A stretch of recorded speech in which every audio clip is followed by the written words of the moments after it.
Hi hello, നമുക്കിന്ന് ചെറിയൊരു തട്ടിക്കൂട്ട് ബിരിയാണി നോക്കിയാലോ. ഞാനെല്ലാം കട്ട് ചെയ്തതിന് ശേഷമാണ് വീഡിയോ എടുക്കുന്നത്. ചിക്കൻ ഞാൻ ഫ്രൈ ചെയ്ത് വെച്ചിട്ടുണ്ട്.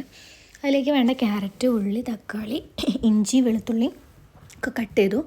ഉള്ളി, ഇഞ്ചി, വെളുത്തുള്ളിയാണ് വഴറ്റിക്കൊണ്ടിരിക്കുന്നത്. അതിലേക്ക് ഞാൻ തക്കാളി ഇട്ടു. ശേഷം നന്നായിട്ട് വഴറ്റുകയാണ്.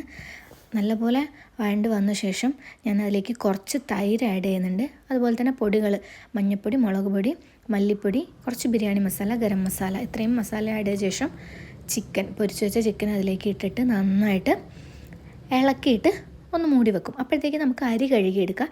ഈ ഗ്ലാസ്സിന് 2 ഗ്ലാസ് അളവ് അരി ഞാൻ കഴുകിയിട്ട് വെള്ളം വരാൻ വേണ്ടി മാറ്റി വെച്ചു. പിന്നെ ഒരു കുക്കർ ചൂടാക്കിയിട്ട് അതിലേക്ക് നെയ്യ് ഒഴിച്ചിട്ട് അണ്ടിപ്പരിപ്പ്, മുന്തിരിയാണ് ഞാൻ വഴറ്റിയെടുക്കുന്നത്. അണ്ടിപ്പരിപ്പ് എൻ്റെ കയ്യിലില്ല.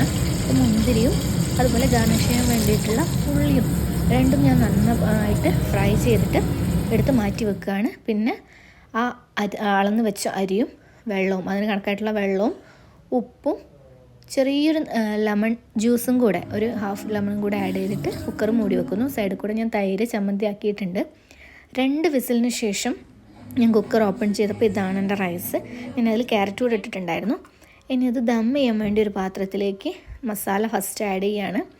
റെഡിയാക്കി വെച്ച മസാല ആഡ് ചെയ്ത ശേഷം അത് നന്നായിട്ട് എല്ലാ ഭാഗത്തും, അതായത് ആ ബേസ് കോട്ടായിട്ടാണ് അത് വെക്കുന്നത്. അപ്പോൾ എല്ലാ സൈഡിലും ആ മസാലയൊന്ന് ഞാൻ സ്പ്രെഡ് ചെയ്യുന്നുണ്ട്. അതിനുശേഷം ഞാൻ കുറച്ച് റൈസാണ് അതിലേക്ക് ഇടാൻ പോകുന്നത്. കുക്കറിൽ നിന്ന് കുറച്ച് റൈസ് ഞാൻ അതിൻ്റെ മുകളിലേക്ക് ഇടുകയാണ്. അതും എല്ലാ ഭാഗത്തേക്കും നന്നായിട്ട് സ്പ്രെഡ് ചെയ്യുകയാണ് ചെയ്യുന്നത്. ക്യാരറ്റും കുറച്ച് ഞാൻ മല്ലിയില അതിലിട്ടിട്ടുണ്ടായിരുന്നു. അത് ലാസ്റ്റ് ഇപ്പോൾ ഓപ്പൺ ചെയ്തപ്പോഴാണ് ഇട്ടത്. ഇതും എല്ലായിടത്തിലും സെറ്റായ ശേഷം ഞാനിത് കളറിന് വേണ്ടി റെഡിയാക്കിയതാണ്. നെയ്യിൽ കുറച്ച് മഞ്ഞൾപ്പൊടി ഒഴിച്ചിട്ട് അത് കളറിന് വേണ്ടിയിട്ട് കുറച്ച് ഒഴിച്ചു. പിന്നെ നമ്മൾ ഗാർണിഷ് ചെയ്യാൻ മാറ്റി വെച്ചിട്ടുള്ള ഉള്ളിയും മുന്തിരിയും ഞാൻ അതിലേക്ക് ഇട്ട ശേഷം ബാക്കി റൈസും കൂടെ ഇടുകയാണ്.